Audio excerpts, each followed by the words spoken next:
Thanks for taking the time, Coach. Thanks, Shane. We'll kick it off with Ruben, and then we'll go to Brooks. Hey, Nick, I wanted to ask you about Slay and the year he's having. Seems like every week he's leaving the field, we see him in the blue tent week after week, and he comes back out and makes plays. What can you say about I guess his physical toughness, his resilience, and just what you've seen from him this year? Yeah, you nailed it. I mean, I think every time I think about Slay and talk about Slay, I talk about how good of a teammate he is, and that's true, and how good of a player he is. But he is physically tough, physically and mentally tough, and he's resilient and able to fight through things that he's going through, and come back out and still play great football. And so, man, there's a reason Slay has the C on his chest. We'll go to Brooks and then Tim. Hey, Nick, how do you think Jalen managed the finger yesterday? He said it did affect him. I thought he played. I mean, you guys saw the game. I thought he played a really good game, a really outstanding game. Jalen's extremely tough, physically, mentally, and again, I thought he played a fantastic game, and in many ways was able to run for yards, threw the ball really well against a really good defense. Just thought Jalen was in complete control, and just another week of good football from Jalen Hurts. We'll go to Tim and then Dave. Nick, what have you come to learn about A.J. Brown's leadership style over the years that you've had him? Yeah, again, I guess I've said to you guys, A.J. is one of the best people we have, one of the best people we have on this team, and just know he deeply cares about being a great football player. I know he deeply cares about his teammates, and I get to see that on a daily basis. AJ's been phenomenal since the day he stepped foot onto this team. Man, I think the way he's played, elevates everybody. The way he plays football elevates everybody.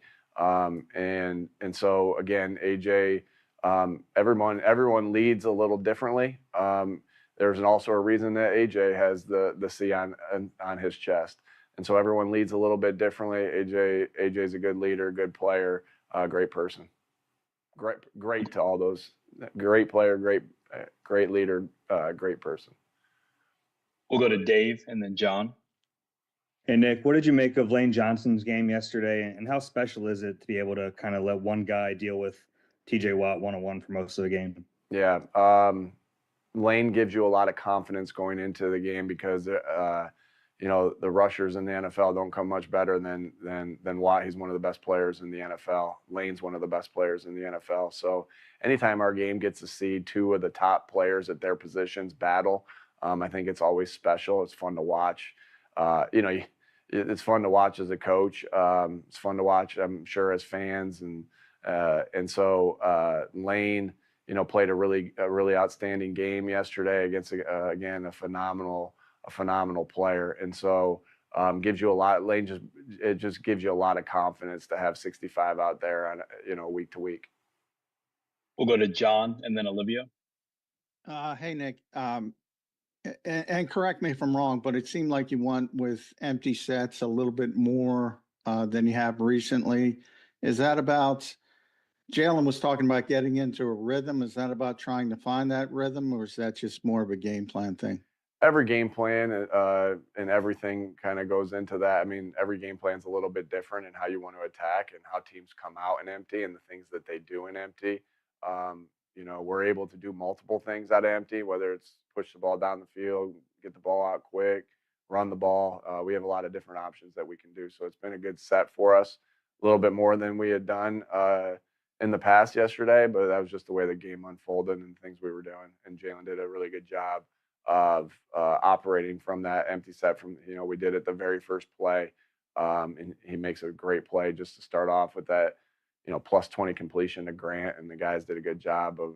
I thought that the protection. I wrote that down multiple times as I'm watching it.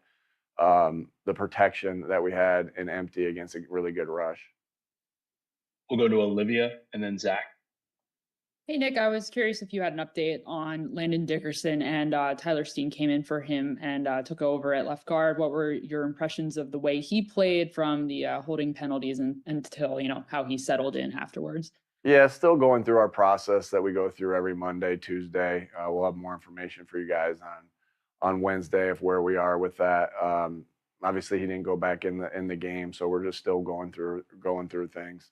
And I thought Tyler did a nice job when he got in, and we've had that all year. That guys have stepped in, and again, that's not an easy game to step into against a team like the Steelers. And Tyler came in and helped us get a victory. We'll go to Zach and then Martin.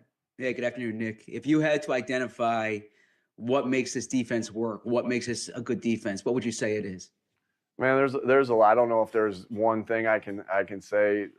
This is the thing, but I think that the players are playing relentless, physical, getting to the football. I always say, hey, teams play good defense when they're on the same page. Teams play good defense when they block, destruct, and tackle well, and teams play good defense when they are relentless in getting 11 guys to the football. I think most definitely we've had that. Most definitely we have good players on our defense. So tribute to Howie and his staff of the players that they've brought in here. And then, our defensive staff has done a great job, starting with Vic, of putting the players in positions to succeed and then just getting them better. I think, one thing we talk a lot about as a staff is like identify talent, right?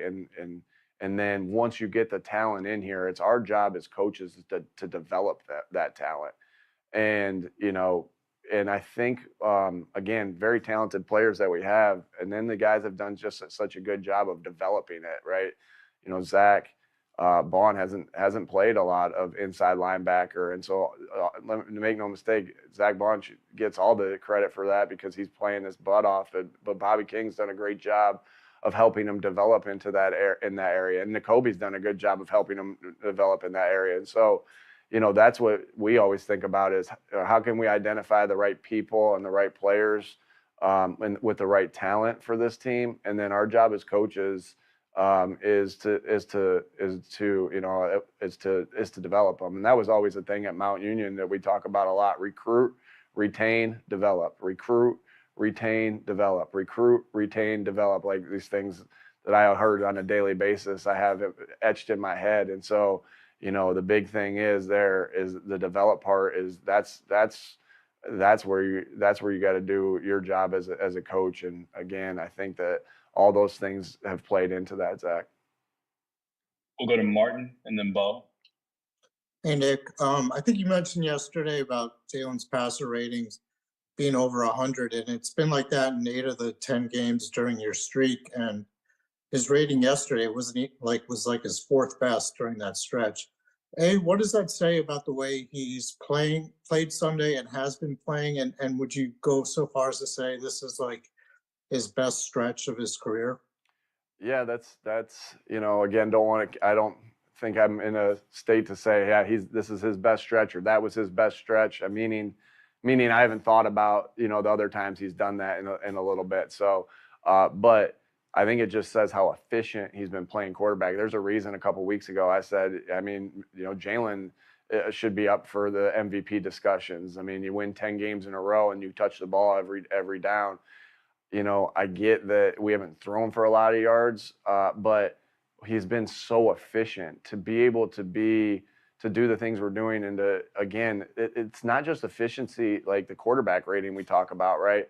But, it's not like we're completing 5 yards an attempt, right? It's up there 8+, 8.5 plus of our yards per attempt. That's when you're playing efficient football. So, and that's hard to do and take care of the football all the same. And so he's done a great job of taking care. I know they got one yesterday on us, but he's done such a great job of playing quarterback. I can't say enough. Like just things that are kind of unseen too, like the way he's handled situational football. We had the ball for 10 minutes at the end of the game yesterday. Well, that doesn't happen unless the quarterback's managing the huddle, unless the quarterback's getting the guys up to the line of scrimmage at the right time, unless he's breaking the huddle at the certain time and snapping the ball at a certain time. drives don't continue unless you're efficient on third down, which we were. We had a 3rd and long that converted that got us to 4th and 1.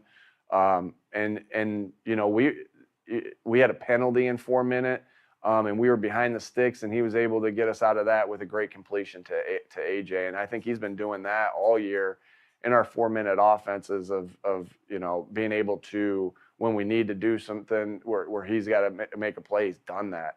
I can't say enough of how good a football he's playing. That's why it was kind of funny, just all the things that we talked about last week, as far as the perception of what was going on here. Because I just thought he's been playing football really good. You don't win 10 games in a row without your quarterback playing really well, and our quarterback's playing really well, and he's been playing really well for the last couple months. We'll go to Bo and then Bob. Hey, Nick, I want to ask you about Kenny Gainwell. He came in your first draft class. He's in the final year of his rookie deal now. He's been with you the whole way. It feels like you've always sort of gone to bat for Kenny. Why is that? Yeah, shoot. I think the guys make fun of him sometimes because they know he's one of my favorites. I say, don't say that to anybody, but I think it's just that they perceive that because I'm always talking to Kenny to reinforce what you want your culture to look like. Hey, guys, it takes everybody. Watch this. And the 2 opportunities that Kenny got, watch what he does with it. Now he's contributing on special teams. And I don't just mean like just returning, like he's making tackles on special teams. Like every opportunity that he has, he takes advantage of. Kenny is extremely tough, extremely tough. So if I find myself, what an unbelievable spin move he makes yesterday on 3rd down to avoid the tackle. But what I loved even more about that was 2 things. One, he lowers his shoulder at the end to gain 4 more yards or 3 more yards or however much it was. And then the excitement that his teammates had for him on the sideline when he does that, like that happens because he's such a great teammate. I mean, he's tough. He works hard. He doesn't, he could be a guy that got opportunities elsewhere, but he doesn't, he gets limited opportunities. He takes advantage of them. I mean, what's not there not to love about Kenny Gainwell? I think you set me up here because you knew I was going to go and gush about Kenny because, man, I love having him on this football team. I've loved getting to know him more and more over the last 4 years of being together. He's a special player. He's a special teammate. Really, he speaks so much to what our culture is here. And he may not have a C on his chest, but he leads in his own way. And he's really taken advantage of all the opportunities that he's gotten here. And that goes back, that's been consistent through the last 4 years here with the Eagles. Thank you. We'll go to Bob and then Rob. Hey, Nick, how important, you were always caught on camera after the Jalen Carter play on the field, I don't know, talking to Clint about it, but also obviously trying to how important was it for you to get your message across to Jalen? And do you worry at all that he could be suspended for something like that? And just one other part of that, how important is it to relay to him that you can cost us a game by doing stuff like that? Yeah, sure. We correct everything. I was, as Jalen was coming off the field, I was kind of getting after him there. And, I think that there was part of me that wanted to go back, and really, so I kind of made my point as Jalen was coming off the field. And then I went back, and what Clint was saying is like, Coach, I got it. I got it. I've already handled it. And the knowing, and so I had said something to him, Clint had said something to him, and it wasn't, knowing Clint and how he's coached him for the past, half a year that he's been here, I knew he had it. And so then, I kind of went away, and as you can see, Jalen came back over to me, and and we had a moment there after the fact. And so I know how good Jalen Carter wants to be. I know how aggressive he plays, and my message to him always, and all our players are, we want to be aggressive. We want to be physical. We want to do all those things, but we want to do that within the rules. And it's the same thing I say to these guys, when they're celebrating after a big play, because we want to have joy together. We want to show our personalities. I want them to be everything and show who they are within the rules. So it was kind of the same message there, is we got to do the things within the rules again, because you want them to be physical and you want them to be relentless, but we got to be better, and he knows that, and we'll be better from this moment. We'll finish with Rob here. Hey, Nick, I want to ask you about something you've said to us, and I know you said to the players. You'll say in a team sport like football, you can't be great without the greatness of others. But I want to ask about the others that you've referenced in the past. Last week you referenced Steve Kerr and reading about him and culture. I know you've mentioned Coach Dan over in South Jersey. I know some of your assistant coaches will reference things like the last time you played the Commanders, they talked about how you had a wave of turnovers. And, Bobby King was saying, watching surfing clips to kind of emphasize that. It feels like you'll go to any lengths to find information that'll help. Where does that come from? I think just, again, I want our players to continuously try to grow. And so, I want to make sure I'm paving, being a good example of that. And there's so many good coaches out there. Really, at the end of the day, I'll do anything to win, and I'll do anything to help our team win. And so, I have all these coaches,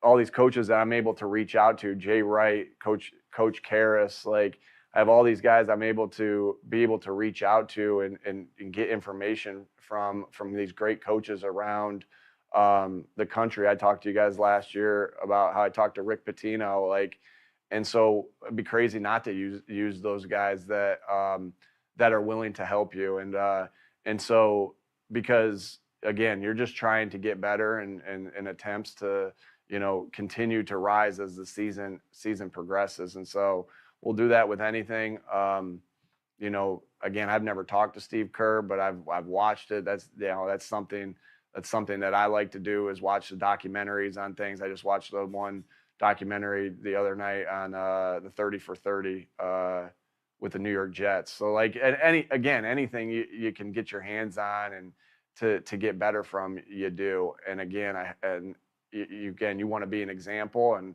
I know our players do that as well. They just I just see them work relentlessly and over and over again, just to how they get better. And that's something that's probably been in my DNA from since I've been in high school. Probably is when have been in my DNA since then. And we got a lot of guys on this football team that it's in their DNA as well. Thanks for the time, Coach. Thank you all.